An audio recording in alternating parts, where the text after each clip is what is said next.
One for Mum, one for Dad, and one for the country. And there has never been a more exciting time to be an Australian. Budgets are about choices, Fran, and you show what you value through the choices you make. Dead, buried, cremated. This is coal. Don't be afraid. Don't be scared. Won't hurt. Australia's basically done for. We'll just end up being a third-rate economy. You know, a banana republic. How good is Australia? Just follow the money. G'day, and welcome to Follow the Money, the Australia Institute's podcast demystifying the big economic issues in Australia and putting them in plain English. I'm Ebony Bennett, Deputy Director at the Australia Institute, and welcome to our summer series, where each week we're bringing you the best conversations from our 2021 webinar series. And this time we're talking with Independent Senator Rex Patrick about unnecessary government secrecy, freedom of information laws, and the powers of the Senate to expose dodgy decisions and poor administration that the government battles to keep hidden from the public. This episode was recorded live on the 21st of July 2021, and things may have changed since recording.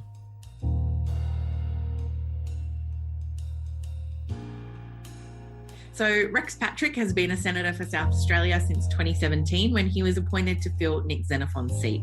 Originally a member of Centre Alliance, he left the party about this time last year to serve as an independent. Before his time in politics, Rex spent 11 years in the Navy, including serving on Oberon and Collins-class submarines and working as an electronics technician, a bit of a different background compared to most MPs and senators, I think.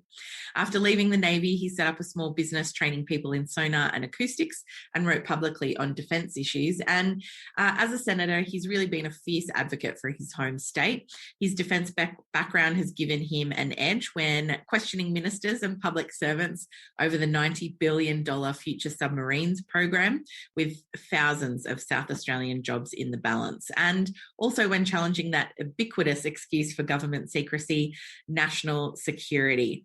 Senator Patrick apparently spends weekends making and pursuing freedom of information requests, and he boasts a score of Rex Patrick 11, government's 1, and he's still awaiting a decision from the Administrative Appeals Tribunal that might bump up that tally to 12-1.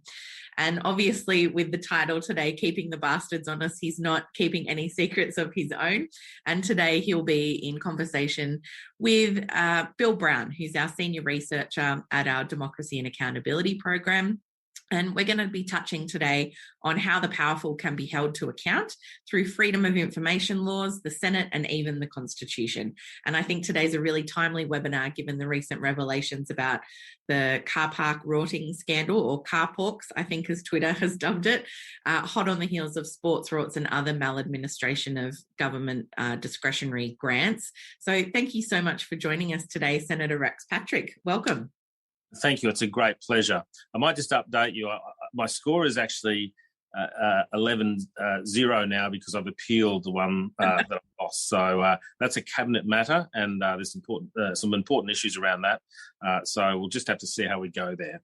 Yeah, excellent. So just to kind of kick us all off, I wanted to ask for your overall assessment of the state of, I guess, accountability for the government at the moment. What does that picture look like? Well, in actual fact, there are many oversight mechanisms for government, and unfortunately, many of them are being frustrated. If I just went through some of them, there are some oversight mechanisms that are funded by the taxpayer and, in effect, are operated by government, and that includes things like the Auditor General, who does a fantastic job. We've also got people like the Ombudsman, the Inspector General of Intelligence and Security, who has oversight or a watchdog role in relation to intelligence, and people like the Privacy Commissioner. Then we have, perhaps more formally or more independently, rather, is the Senate, and the Senate can conduct oversight with a number of different tools given to us by Section 49 of the Constitution. That allows us to do things like ask questions of ministers at question time, ask questions of officials at estimates, conduct inquiries. Of course, in order to do that, you need 39 votes in the Senate. We have the ability to also order the production of documents. So we've got a number of tools in our toolkit in relation to oversight. Then, of course, there's the judiciary. The judiciary has a supervisory role over government if they exceed their power. Of course, that can be difficult. It can be costly. One of the things about courts, they can come up with orders that bind the government, so the government has to comply with court orders. But it takes a fair bit to actually get before a court. Unlike a Senate inquiry where you can start with nothing and build up evidence, with a court case you've got to at least have some evidence, a sufficient body of evidence to at least commence proceedings. Then, of course, we have the media, and the media keep an eye on the executive and on politicians and on the judiciary and on itself. So that's a great arm. And, of course, we've seen frustration there in relation to things like police raids and so forth, and also laws that seek to inhibit the freedom of journalists. Then we have another mechanism, which is a great mechanism because every Australian citizen can do this, and that is to put in an FOI, make inquiry about a particular topic, and the law as it stands is that every Australian has a legally enforceable right for access to government information. Of course, that information belongs to the people. It's paid for by the people. It's generated for public purpose. That is being frustrated, and I'm sure we'll talk about that. And the final one that I want to talk about or just briefly mention is whistleblowing. Whistleblowing is a great way of keeping accountability inside government, whereby if someone sees some misconduct, they can raise it and they can do so under a protection. Now, many of these things are broken. So we've seen the Auditor General, for example, being underfunded. We've seen the Senate not always exercising its powers fully and letting the government get away with things. We've seen issues with the judiciary in that it's hard to get access to a judicial ruling per se because it is quite an expensive proposition.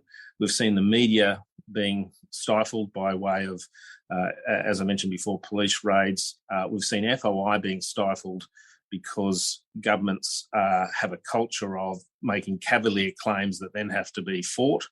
And finally, with whistleblowers, we've seen terrible situations where we've had people like Bernard Collaery, Witness K, blowing the whistle, with David McBride in relation to Afghanistan. We've seen Richard Boyle in relation to the ATO.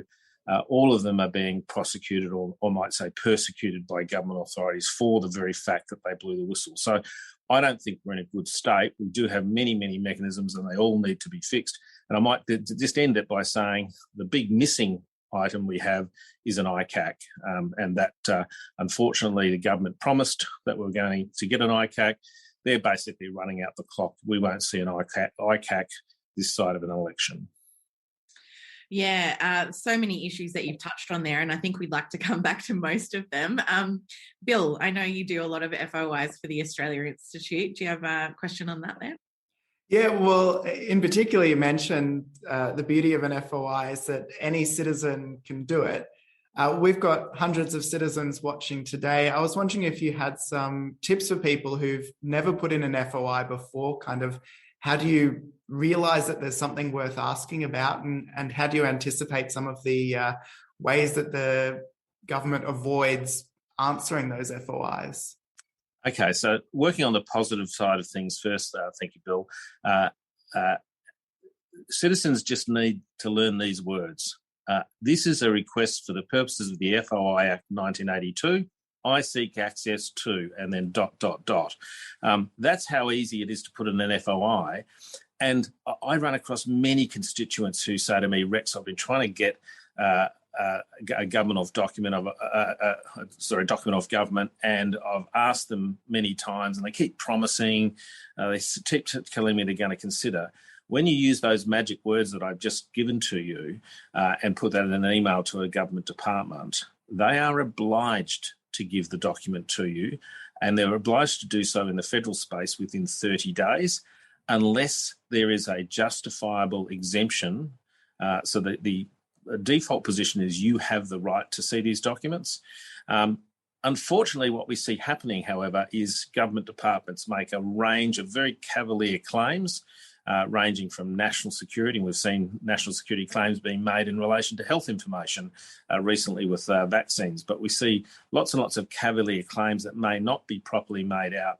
And unfortunately, many citizens stop there and think, oh, this is too hard. I've found if you pursue things, you can almost always, and as Ebony mentioned, my score is 11-0 at the moment in terms of appeals. You can almost always get access to the documents. You just have to get it away from the department to an independent body, either the Information Commissioner or the Administrative Appeals Tribunal, and you'll generally find that you'll get access to at least more of the document that you are seeking, and indeed often all of the document that you are seeking. Unfortunately, there are huge delays in the Information Commissioner world. It can take 2 to 3 years to get an FOI, and by that time, the information may well and truly just be useless. And that is a huge problem that we have with the FOI domain. And so there are some things that I'm doing in background. I'm actually considering, or almost certainly likely to lodge an application in the federal court in relation to my matters, using myself as the complainant to force the Information Commissioner to make decisions in a much more timely fashion. And I know you've got a big court case on at the moment surrounding National Cabinet. Can you tell us a little bit about that? Okay, so it's not strictly a court case, although it is being heard by a justice. When Scott Morrison invoked National Cabinet, that is, he pulled together himself and the premiers to enable them to talk about responses to COVID. And I point out I have no objection to that at all. I think that's a worthy idea. Unfortunately, what he did was he then declared that National Cabinet was a subcommittee of the federal cabinet, and in doing so, he wrapped a secrecy blanket over everything that National Cabinet talks about. Now, noting that the National Cabinet is talking about things like lockdowns, border closures, vaccines, restrictions of liberties, very important health issues.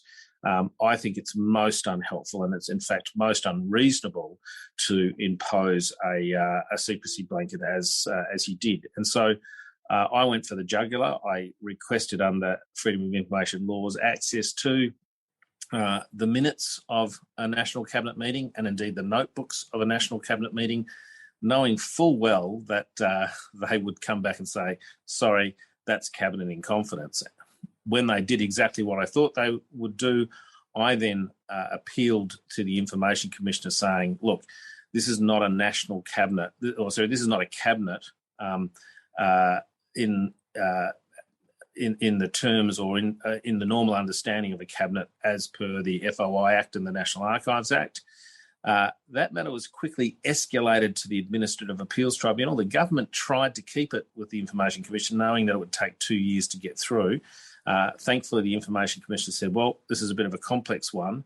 The Prime Minister argued, no, it's not complex and it should be decided with the Information Commissioner. But as soon as we got to the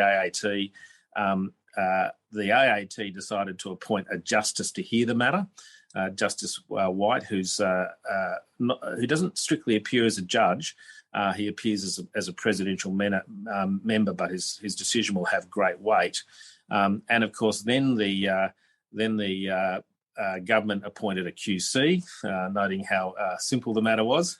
And then on my side, and I have to give a big shout out to Jeffrey Watson SC and to Diana Tang, who works in Jeffrey's chambers, for then offering pro bono to assist me, noting it's a really important matter. Basically, going to the AAT and saying that the National Cabinet has none of the essential features of a cabinet. Those features would be that it's a minister, it's a meeting of senior ministers.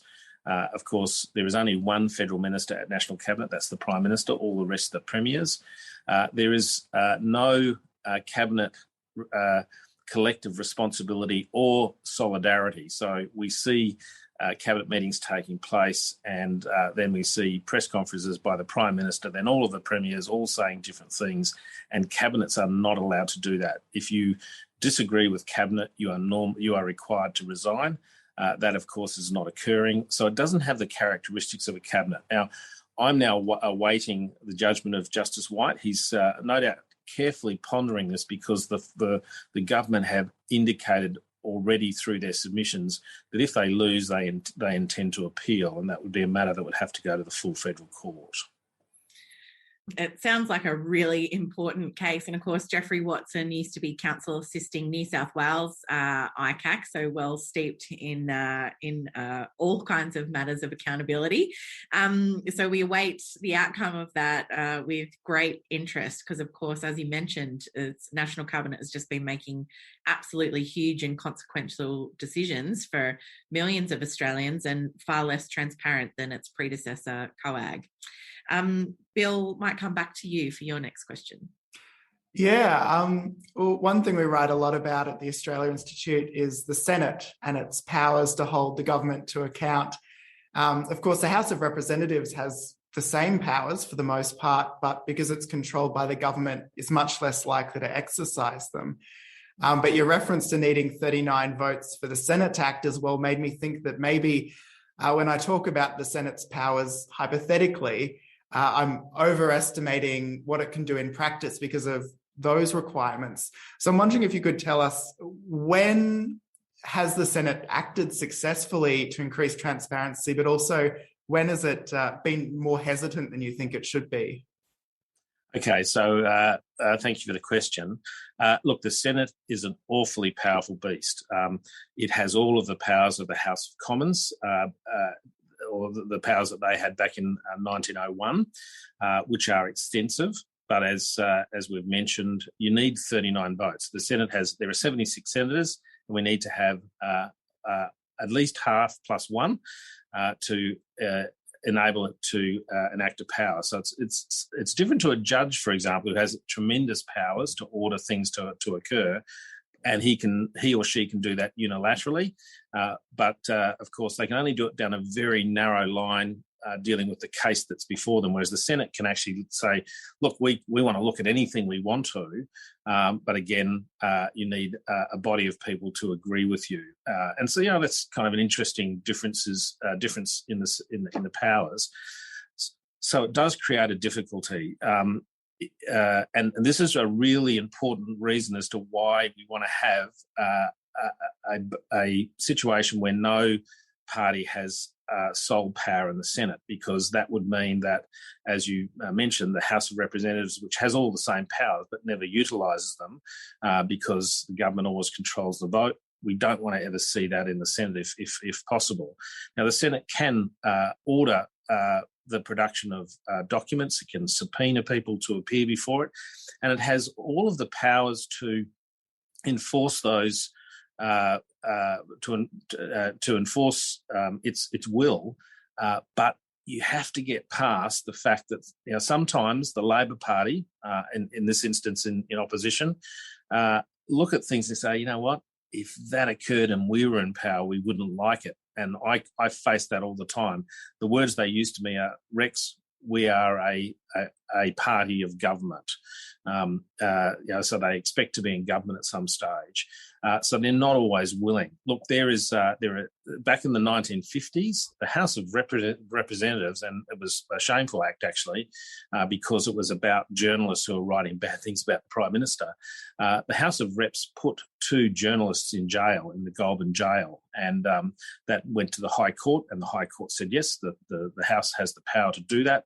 Once we've established it's got the power to do that, we're not going to interfere with how it uses that power. So we have powers to be able to put people in jail if they don't comply with our orders.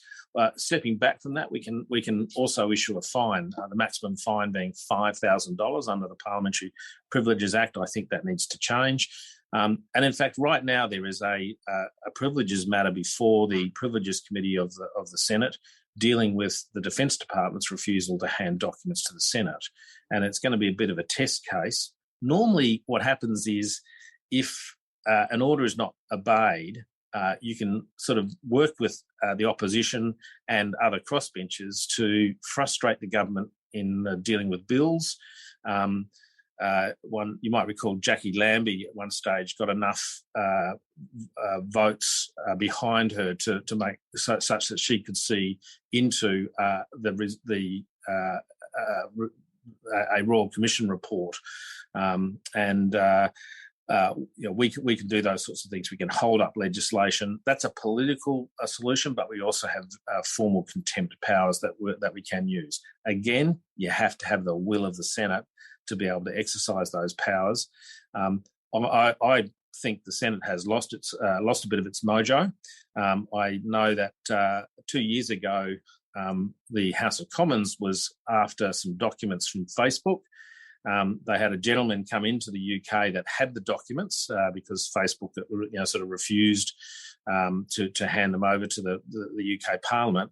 A gentleman came into the UK with the documents in a briefcase. The Sergeant of Arms was sent to a hotel and basically said to the person, "You've got to hand these documents over." He refused to. He was arrested and taken to the Parliament. Basically, he's told, "Look, you can hand the documents to us, or you can not leave." And in the end, they got the documents. Now there's the House of Commons exercising its mojo. We haven't seen that here in Australia for some time, and it becomes problematic if we don't exercise our contempt powers, because we can end up with situations where, as some people think is the case now, where officials don't properly answer questions. The Senate could really give them a whack, but for whatever reason it chooses not to. We might come back to some of those Senate things, but I did want to touch quickly on intelligence agencies. I know for a number of years you've been pushing for kind of more oversight. The Australia Institute has done a little bit of research a couple of years back, looking at how other Five Eyes countries, for example, have oversight, the USA, UK and Canada in particular, and they've got different and sometimes more effective ways. And certainly we seem a lot more limited in our oversight of intelligence agencies than a lot of other countries. What needs to change there, and why is it important to have oversight of our intelligence committee? Okay, so we do have some oversight of our intelligence services. If I look at some of those mechanisms I talked about before, there is the inspector. The primary method is the Inspector General of Intelligence and Security, and that is a statutory position who has oversight of almost everything that the government or the intelligence services do. There are some carve-outs, and they're important carve-outs. In the case of Bernard Collaery, whilst the Inspector General can look at what the intelligence agencies do, they have the Inspector General has no ability to question the orders of the National Security Committee of Cabinet, for example. If they direct something to occur, the Inspector General can't question that direction. So there are some limitations on what the Inspector General can do. There's, of course, judicial powers. I seem to recall during, I think it's the Hilton bombing, or it might have been a raid that took place on a hotel as a part of a training exercise, where judicially that was dealt with. ASIO ASIS tried to resist cooperation with the court, and the court used its contempt powers, or used its powers to enforce its ability to have oversight of that particular operation. The difficulty is that we have a parliamentary committee, the Parliamentary Joint Committee on Intelligence and Security. It's a committee that has a carve-out in its legislation that says it can't talk about operational aspects. And that's a real problem. When we first started our intelligence services, they were relatively small, quite focused, not a lot of money involved. We now have a situation where there's something like 7,000 people employed in the intelligence domain, more than $2 billion per annum being spent on intelligence. We need to expand the Parliament's role in oversight. There's nothing constitutionally that stops the Parliament having oversight of our intelligence services. The Parliament itself chose to censor itself in relation to operations when it passed PJCIS enabling legislation, which is the Intelligence Services Act. So we, on several occasions, every time an intelligence-related law has gone through the Parliament, I have tried to amend the Intelligence Services Act to remove that censorship of the Parliament. Now, interestingly, the Labor Party have their own bill that seeks to do that, but on no occasion, on the many times that legislation has passed through the Parliament, have the Labor Party ever backed my amendments, which is just a little bit surprising. I will say, countries have that power to examine operational matters. Is that like a unique Australian thing? Yes, absolutely. So all of the Five Eyes countries can do that. Australia is an aberration in that respect. And look, can I just state, I'm really supportive of our intelligence service. I think they perform a very important role. But as you give them more power, and particularly powers that are exercised in secret, you have to enhance the oversight. And that has not been happening here in Australia. Bill, did you have any other questions on intelligence agencies? Yeah, I'm glad you talked about that kind of trust angle, because one of your proposals is for background checks for incoming ministers. And I guess my concern there is always that historically security agencies have been overzealous in how they surveil activists and radicals and so on. On the other hand, I take the point that it's hypocritical that the people at the highest level avoid these checks and everyone else gets subject to them. So I was wondering how you'd weighed up those considerations. All right. So constitutionally, we can't have the executive refusing or basically stopping a senator or indeed a judge, the other two arms of our government and under our constitution, from carrying out their duties. So we don't security check judges and we don't security check MPs and senators. I am here by the will of the people, and the executive can't question that. However, in relation to ministers form a dual role. They have two hats. One of them is as a parliamentary representative. The other is as a member of the executive, at the very top of the executive. So constitutionally, there's no issue. And in fact, Canada has done this. They security check their ministers. Now, people might be surprised that our defence minister, our attorney general, the prime minister, the home affairs minister, all get briefings of the very most sensitive data, typically on a daily basis, and none of them have security checks. And that I believe is a huge problem. And what my bill proposed was not to have the executive say, like they do for a public servant, you can or can't have a security clearance. Simply that when the Prime Minister appoints a cabinet minister, that the Director General of Security, that is the head of ASIO, would be required to produce a report for the Prime Minister. It would be very tightly held. It would be an offence to provide it outside of a very select group of people. And the Prime Minister could read that report, and then the Prime Minister could decide what he wanted to do. So it wouldn't be an executive decision, or at least an arm of government saying that someone couldn't be a minister. That would fall with the Prime Minister. And the bill had protections that said if there was a change of government or a change of Prime Minister, the previous Prime Minister couldn't look back to those reports, except in circumstances where they wanted to reappoint a same minister, and obviously an updated report could come. So there were lots and lots of protections. My bill was sort of modelled off what is done overseas and in Canada again, and I think it's really important that we do background checks. We've seen situations where Sam Dastyari got himself tangled up with some Chinese players, and look, I know Sam. He made a mistake. And it cost him his job. But we've seen Aldi bags being handed over full of cash to politicians. a whole range of things taking place in the political space, we should not presume by automatically that our parliamentarians are squeaky clean. In fact, we know there are many. We've had some go to jail in the past, and there's certainly been questionable judgment and conduct in relation to perhaps even some of the cabinet ministers that we have now. We might go very soon to questions from the audience, and I'll just note that we've got about 600 people on the line with us today. So thanks so much for tuning in. I can see a bunch of great questions here. But Bill, very briefly, I think you had a question about freedom of expression and the Constitution before we get to those.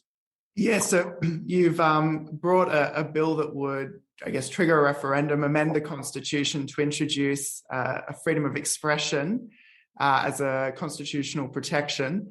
I guess we can all think of recent events that might have prompted that, but in particular, is there something that triggered your decision to pursue that?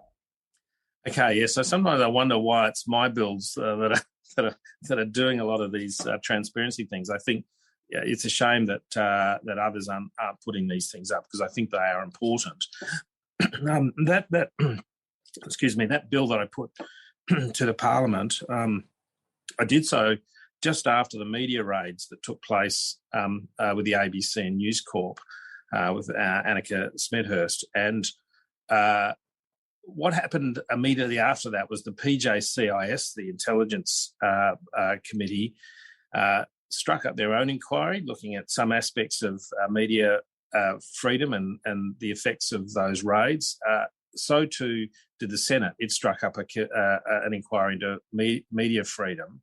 And so what I did was I left my bill sitting on the back burner, and I really only raised it when last month we had a Justice of the High Court, Justice Stewart, make a statement in a judgment that he was of the view that freedom of expression was not in the Constitution. So as a black letter lawyer, he's looked at it and obviously decided that there is no freedom of expression or even from a political perspective written into the Constitution. Now, I want to be careful and say that I don't think Justice Stewart is someone who objects to freedom of expression. He's a judge and he looks at the law and he's just saying it's not there. He's not saying it's a bad it's a bad thing to have. And so it's after that judgment, immediately after that judgment, I thought it's timely, noting we've got a Justice of the High Court stating that we don't have freedom of expression, or it's his view at least, and that the High Court ought to reconsider this. That's the point at which you say, well, ultimately, if the High Court says something, it's for the Parliament to then act to remedy any particular issue that they may have with what a judicial officer says. Now, in this particular case, it's difficult because the Constitution can only be changed by the people of Australia. There's a process we go through, which is both houses of Parliament must agree to a prospective change, and then, of course, the people will vote on it. And there is some other hurdles in relation to constitutional referendums. But of course, then we get to the point where the people speak, and then everyone below that, the Parliament and indeed the High Court and other courts of Australia, fall into line. Now, the great benefit of my bill, if it were successful, is that many of the recommendations of both the PJCIS report and indeed the Medium Freedom report would in fact be resolved through a constitutional change, because all of the existing laws would then have to be looked at through the lens of a freedom of expression and freedom of the press that sat in our Constitution. So it's a great way of putting a broom through the whole arrangement. It would fundamentally change things and hopefully rebalance things, in my view. Well, that luckily leads us into our first question from the audience, which is from Stephen Masters. But before we get to that, I just wanted to plug our new book, The Nordic Edge, from the Australia's Australia Institute's Nordic Policy Centre, and I myself co-wrote a chapter on press freedom and media diversity, looking at the example of the Nordic countries, which, as the Senator has alluded to there, have much stronger protections for not only freedom of expression, but in particular press freedoms in their constitution, which is something that Australia lacks. And we've actually fallen down the rankings in terms of press freedom, while all the Nordic countries remain at the top. And part of the reason for that is not only the raids on journalists, as we've touched on here, but also the prosecution of and persecution of whistleblowers, as Rex has talked about as well. So available in all good bookstores. But that takes us to the first question from Stephen Masters, which is, why hasn't Australia enacted a Bill of Rights? And he also asked about an integrity commission, but I think that aligns neatly with what you were just talking about, your constitutional changes. Is a Bill of Rights what's needed for not just freedom of expression, Rex, but other freedoms as well? Okay, I absolutely think we should have a Bill of Rights, but I have a Brett Whiteley painting of an elephant in my office in Parliament House. It's not my piece; it belongs to the people. It's on loan to me, but I look at it often and ask myself the question: how do you eat an elephant? And the answer, of course, is one bite at a time. The difficulty with a Bill of Rights is that it is very, very complex, and you have lots and lots of differing views. And therefore, it is hard to get to the point where everyone agrees. And we saw that. Andrew Wilkie raised a bill a couple of parliaments ago, and great difficulty. And we see the difficulties when you have a clash of, for example, freedom of religion versus the rights and reasonable expectations of the LGBTQI community. It's hugely problematic. So I think there ought to be a Bill of Rights. However, I'm trying to eat this elephant one bite at a time, and so I look at the situation that's going on in relation to attacks on the media and on its freedom, and indeed things like what Justice Stewart has said, and I say, right, this is the bite we need to have. Just narrow it down to something where we might be able to get an outcome. Yeah, excellent. So I think we've just cracked 600 people on the line with us. Thanks so much for joining us. If you have just tuned in, you can put your questions for Rex in the Q&A function here. And just a reminder, you can upvote people's questions and comment on them as well. I'm seeing a lot of questions from blokes here. So if we could upvote a couple of questions from women, that would make them easier for me to find. The next one is from Graham Turvey. He says, what do you think about Julian Assange being in jail and that case, and how the government, I'm adding in my thing here, how the government has or hasn't supported him? Okay, it's a hugely important matter. I'm on record as saying that the government does need to intervene through government channels. There are ways in which a call could be made, and governments could have Julian Assange returned to Australia. This is a freedom of press issue, and it's unfortunate that, and it is difficult in the context that we generally respect the judicial proceedings in other countries and the rights of other countries to work around what they perceive to be criminal events, and so it's hard. It is hard to intervene in these proceedings, but I think the government hides behind that a little too much. There could be representations made that would put pressure on both the UK government and the US government to just back away. Look, Julian Assange, even if you don't like what he did, there are people that feel that he did the wrong thing. I'm not one of them, but even if you felt that way, he has gone through lots and lots of suffering as a result of what he did, without ever being put before a court. He has suffered, and I think the time for that suffering has ended. Well said. I've got a couple of people asking here for you to repeat those FOI magic words again. Okay. But we might also try and post them and send them around when we send people a link to the video. But just once again, those magic words. Okay. The magic words are: this email is a request for the purpose of the Freedom of Information Act 1982. I seek access to ... There's a couple of other legal requirements, so you need to identify, if you can, what it is that you are seeking, so that the search is not too broad. But you also have to include your name and a contact address. But that's all pretty simple. In the federal space, there may be a fee that follows. That will be decided upon depending on how voluminous and complex the task is. You will be consulted on that and have the ability to withdraw your application if you're confronted with the proposition of paying several $100s for an FOI. That becomes your choice.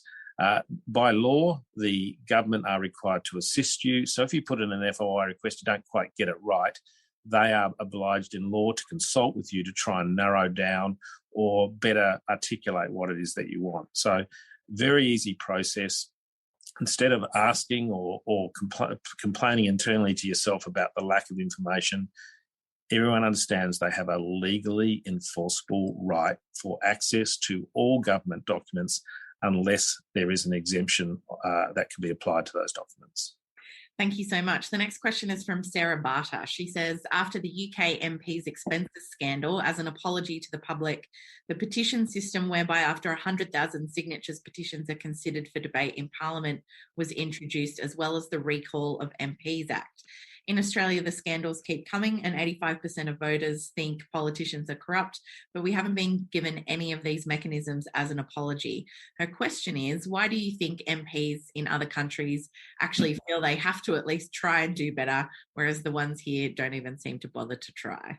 Okay, so look, that proposition of having a petition that invokes a debate is one that I support. It was one that actually my former employer, Nick Xenophon, actively sought out to do.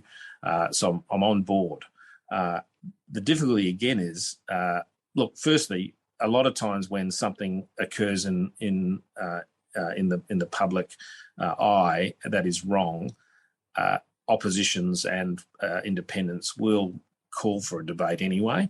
But I respect the right of an important right of people in a democracy to be able to cause a debate to occur. The problem is what flows from that. We end up back in that situation of the Senate being able to act on things, but only if there are 39 votes and only if there is, in effect, the will of the Senate. Sports rorts is a good example where people might recall it went to the wire. One of the things that we wanted to do was get access to that report. The government claimed it was cabinet in confidence. The Senate has never accepted cabinet in confidence as a reason not to have a document handed over. They might accept the thresholds high, and that's consistent with the courts, who can also get access if it is sufficiently important for the purposes of justice to have access to cabinet documents. We called for the sports rorts document when it wasn't handed over. I moved a motion. It was a very interesting motion to have Matthias Cormann move from the table of the Senate, so where he sits in the middle opposite Penny Wong, to the front bench. So I just wanted to move him a couple of metres until such time as the document was handed over. I thought that would be a nice visual signal that whilst he was sitting on the front bench, everyone would know the sports rorts document hadn't been handed over. There was a huge behind-the-scenes outcry. If people were ever to see the conversations that took place via text when from Matthias to me when that occurred, quite lengthy and legally focused discussions. But we actually got a motion signed by the leader of the opposition, Penny Wong, Larissa Waters as leader of the Greens, by Centre Alliance, as I was a member of then, and One Nation and Jackie Lambie. We had the numbers to do it, but the government worked really hard behind the scenes and I lost two of the votes at the last minute, and the motion failed. But again, if the Senate exercises its powers, we can do a lot. So I'm all in favour of a citizen-invoked debate in the Parliament, but we must also look at the back end to make sure that we can do things about it when issues arise. The next question is from Fred Sim. He says, what can we do to protect whistleblowers and strengthen the public interest over secrecy? Okay, we do need to change to our whistleblower legislation. People might recall that in 2016, and this was a direct result again of my former employer, Nick Xenophon, there was an inquiry into whistleblowing after the ABCC legislation passed through the Senate. Nick got a committee up that looked at whistleblowing. The committee came out with a bipartisan report. There was an agreement in place that the government would reform corporate whistleblowing laws, and they did that in the last Parliament. I took the lead on that, and with Kelly O'Dwyer, who eventually ended up in a pretty good place, supported by people like the Australia Institute, people like AJ Brown up in Queensland, who's an expert on some of these integrity matters, whistleblowing matters. There was a last element that needed to be fixed, and that was whistleblower legislation, the Public Interest Disclosure Act, the Federal Act. It does not provide sufficient protection. Richard Boyle is a case in point. So too is David McBride, and of course we've seen Witness K and Killeary as well, although their matter in some sense predated the Public Interest Disclosure Act of 2013. We have to change that act. I went and saw Matthias Cormann at the start of this Parliament, reminded him of his obligation. Very shortly thereafter, Christian Porter made a statement saying they were going to change the whistleblower legislation. I've recently reminded Michaelia Cash of the government's commitment or promise, at least there, but it seems to be that it's going the same way as ICAC, and that the government is not lending sufficient weight to those reforms. And it's the job of me and everyone to put pressure on government to meet its commitment that was made. Bill, is there anything you'd like to add on how Australia approaches protection of whistleblowers? Just to reiterate what the Senator said, I think we've seen the benefits that it can bring, for the tax office at small businesses affected. For East Timor, it's our relations with a country that we, in the 1990s, sent soldiers over to, to defend or, to secure its independence. So, it seems so fundamental that we need to address it. Can I just add, in the United States, they have bounties for people who blow the whistle. So if you blow the whistle on your own corporation that is conducting a tax fraud or evading tax, and the Internal Revenue Service prosecute that person and they get back $100 million in tax, they may give the whistleblower $20 million. And they may do so secretly. That whistleblower may remain working in the tax office with his yacht and his mansion and all those other things.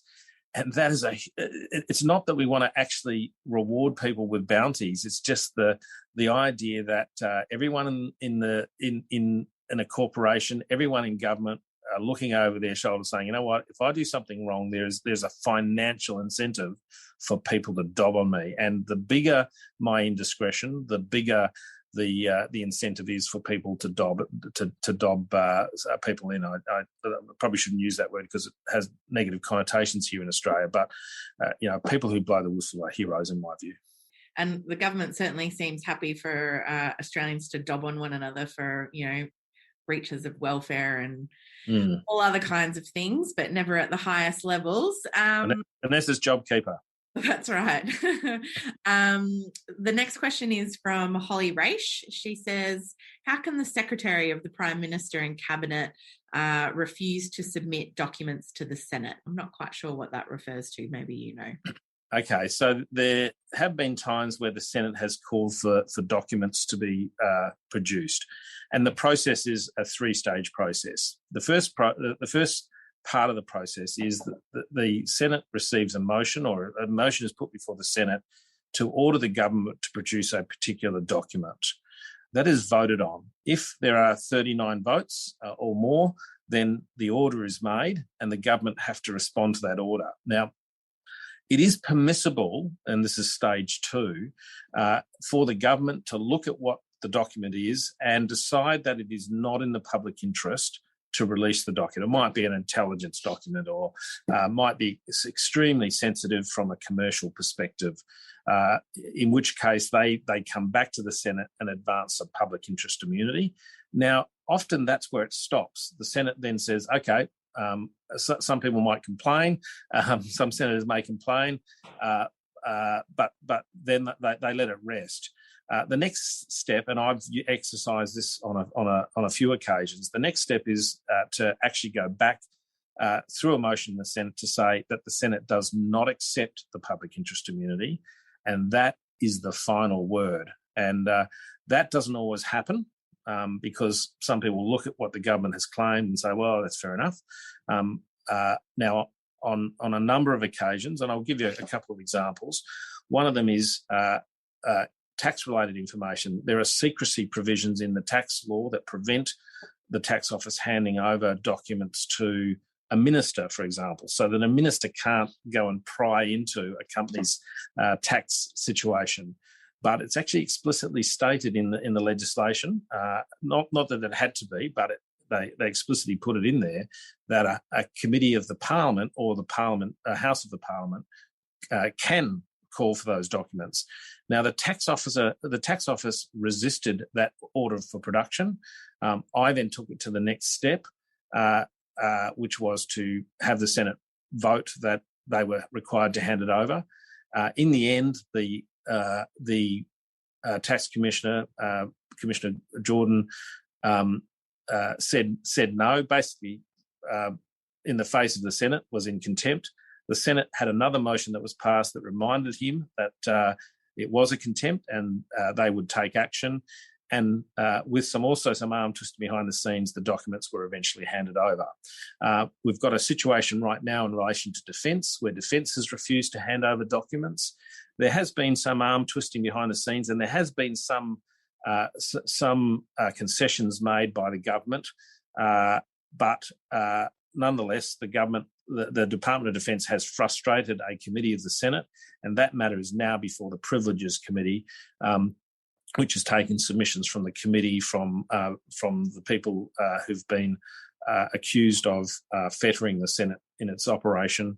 And indeed, I've made a submission to the committee, which is at this stage confidential, but hopefully will be made public in due course. Thank you. The next question is from Rosemary Lee, but there's a couple of other people who've asked similar ones, and it's on the new proposed changes to the ACNC Act governing not-for-profits and charities, that many see as kind of an attempt to silence charities from engaging in advocacy and potentially risking losing their charity status. And the question is, as we rely on these organisations to investigate, inform, educate and advocate in a lot of situations that would not otherwise the public would not be aware of, can you tell us where that legislation is at currently? Well, I understand it is before the Senate, and look, I'm remiss. I don't know whether or not it's gone to a Senate inquiry. I suspect it will have. My position in relation to that particular bill is no. I would have to be persuaded by the government in some way. So I have a starting position of no. I think the government will have difficulty getting that through the Senate. So the Greens are not supporting, the Labor Party is not supporting. The government's going to have to work on the crossbench. I'm highly unlikely to support that legislation. Thank you. A couple of other questions around the proposed federal ICAC, which, as you've mentioned, is nowhere at the moment. In terms of some of the flaws with what the government is proposing, could you just take us through, separate from, that it's kind of on the back burner, there was some pretty serious flaws identified with the government's proposed model. Do you have concerns about that? Look, I do. I understand that there are many people that do have concerns about ICACs, and there have been times when ICACs have overstepped the mark. One of them was with Margaret Cunneen in New South Wales as a public prosecutor. ICAC investigated her when they really shouldn't have. It was in relation to a matter that wasn't to do with her with her role as a Crown prosecutor. The High Court basically ruled that ICAC had overstepped the mark. And so, like all bodies, we have to make sure there are the right checks and balances in place. And there are people that are concerned about the reputational damage that is done through these ICACs. But as you mentioned before, Jeffrey Watson SC was lead counsel in relation to the Eddie Obeid matter, which has just been handed down to the New South Wales courts that where they were found guilty of the very thing that ICAC had alleged. So final closure on that particular issue. The thing about ICACs, and this is something that people need to understand. The reason you set up an ICAC instead of just have a police investigation is ICACs generally have powers that are would otherwise be considered unreasonable. Powers that are designed to punch through the big walls, firewalls that government departments sit behind, and it's for that reason that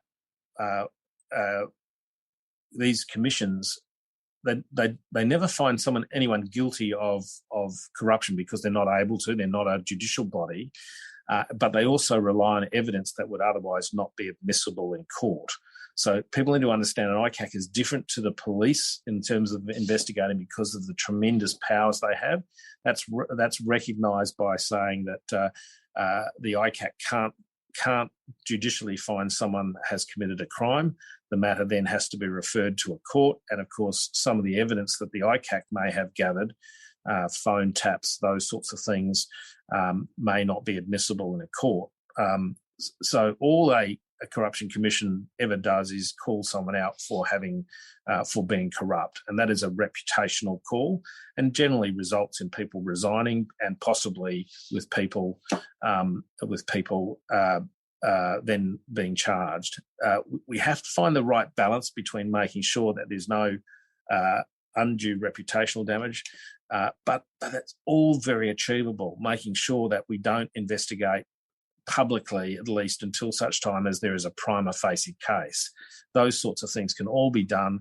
The current bill does not go far enough, doesn't allow for people to pick up the phone and say, hey, there's an issue. It simply doesn't allow for things like public hearings.